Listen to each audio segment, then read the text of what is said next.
mana saya kesulitan dalam menghafalkan suatu ayat, di mana saya merasa tegang saat saya menyetorkan hafalan tersebut kepada ustaz-ustazah, juga saat di mana saya senang karena saya telah berhasil menyetorkan hafalan dengan lancar dan benar.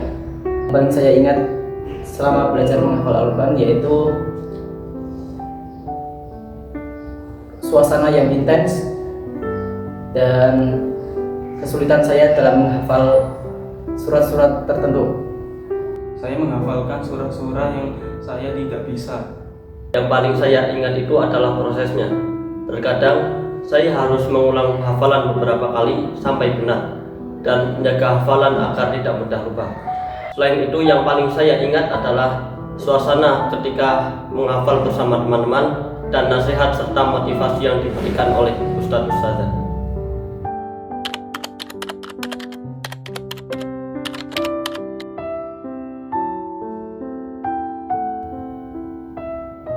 Saya mengingat-ingat kembali janji saya kepada orang tua saya dan kepada diri saya pribadi untuk menjadi penghafal Al-Quran yang baik dan benar. Saat saya merasa ingin menyerah dalam murojaah, menghafal, saya selalu menjanjikan ke diri sendiri, kalau kamu bisa menghafal satu surat ini, ibaratnya Al-Balad, kalau kamu bisa menghafal satu surat ini, nanti kita bisa beli burger atau cemilan atau apapun yang aku mau. Tapi aku harus selesaiin yang aku mau lakuin dulu. Yang dimana itu tidak langsung membuat otak saya menjadi lebih semangat, tapi juga menjadi bekerja lebih keras dan lebih fokus dalam menyelesaikan tugas dan dimana ini hafalan tersebut. Saat saya benar-benar putus asa atau saat saya ingin menyerah dalam menghafal atau memurojaah hafalan, saya biasanya mengingat keutamaan menghafal Al-Quran, khususnya bahwa keutamaan di mana menghafal Al-Quran itu dapat memakaikan mahkota kepada kedua orang tuanya. Dengan mengingat keutamaan tersebut, saya menjadi lebih bersemangat dan termotivasi kembali untuk meneruskan kembali hafalan Al-Quran saya yang sebelumnya mungkin saya telah kehilangan semangat untuk melanjutkannya.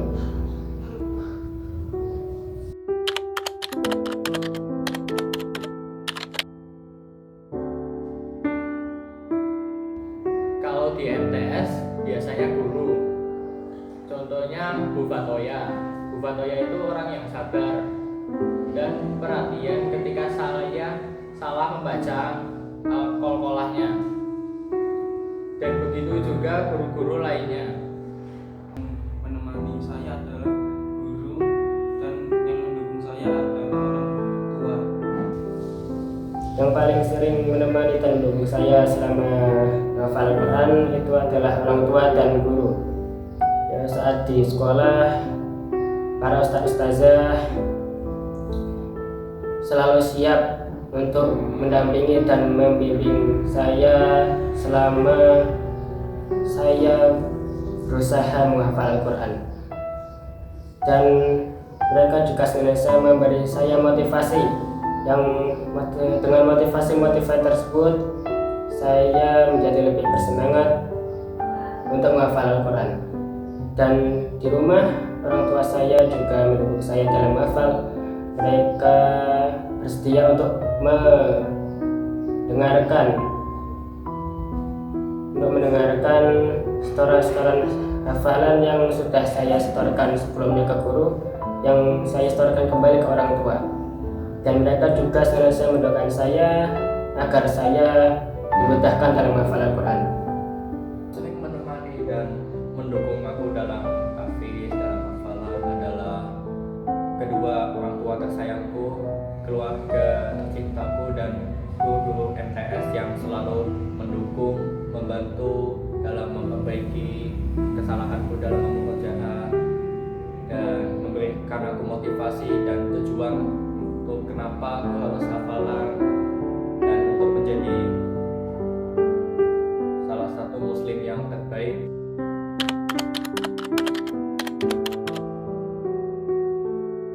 Yang paling berat dalam menghafal Al-Quran itu adalah ketika menjaga hafalan Al-Quran.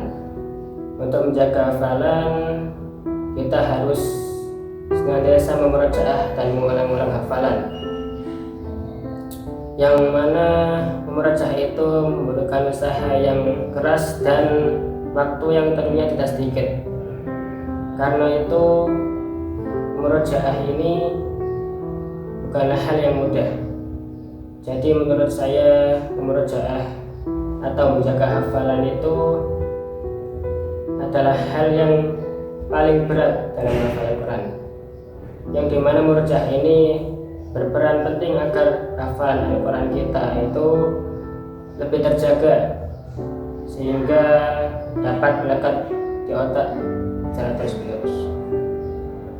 Menurut saya yang paling berat itu adalah menjaga hafalan, karena menjaga hafalan harus melawan rasa malas, istiqomah, dan harus disiplin.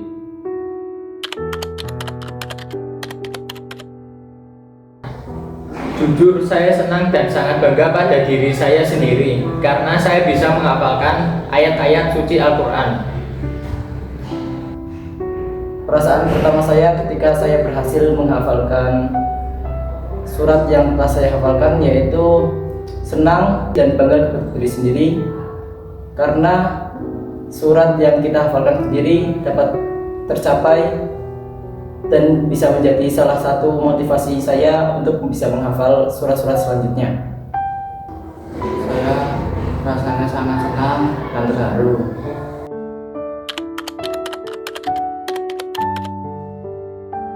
Pesan saya untuk untuk bapak dan ibu yang selama ini senantiasa mendukung saya mengucapkan terima kasih yang sebesar-besarnya kepada bapak ibu yang telah memberikan bimbingan, yang telah mendukung saya selama ini dengan penuh kesabaran. Maafkan saya apabila selama ini saya banyak sekali tingkah laku yang membuat bapak ibu susah, dan saya juga banyak sekali merepotkan bapak ibu, yang mana seharusnya saya itu berbakti kepada bapak dan ibu. Saya sangat berterima kasih kepada kedua orang tua saya yang sudah mendukung saya hingga saat ini. Terima kasih untuk ayah dan ibu yang selalu sabar, yang selalu mendoakan, dan yang selalu mendukung saya hingga sampai saat ini.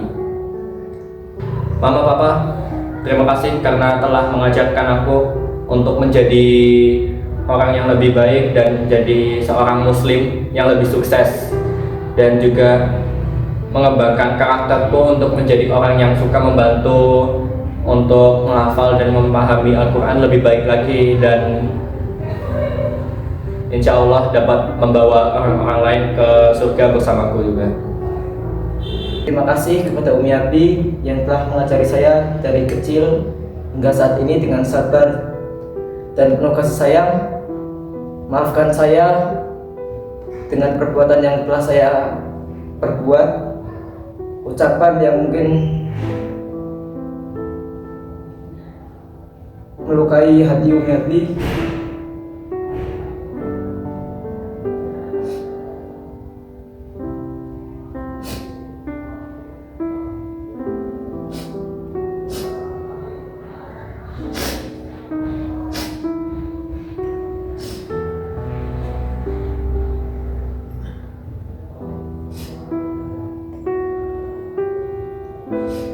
Saya minta doa Umi Abi supaya menjadi anak yang berhasil di masa depan kelak.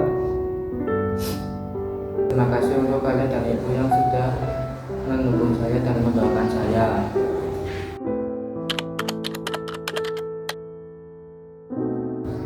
Maaf apabila selama saya berada di Amdas Muhammadiyah Batang, saya telah merepotkan bapak dan ibu guru, ustaz-ustazah.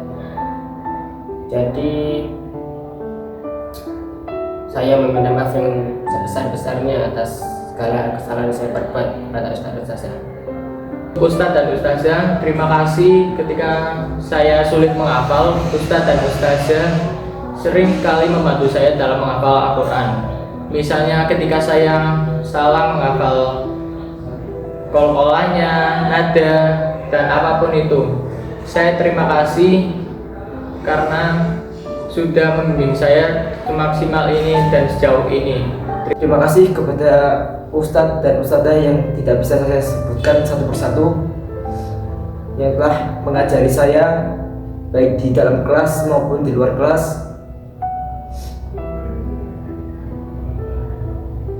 Terima kasih kepada Ustadz Huda dan Ustadz Hakim yang telah menemani saya selama di boarding saat ini dengan mengajarkan sopan santun, belajar Al-Quran, belajar bahasa Arab, belajar adab. Terima kasih. Terima kasih banyak untuk Ustadz dan Ustazah yang sabar dalam membimbing kami, yang sabar dalam membenarkan bacaan kami, yang sabar dalam menghadapi kami. Walaupun kami masih sempat membuat kesalahan dan susah diatur.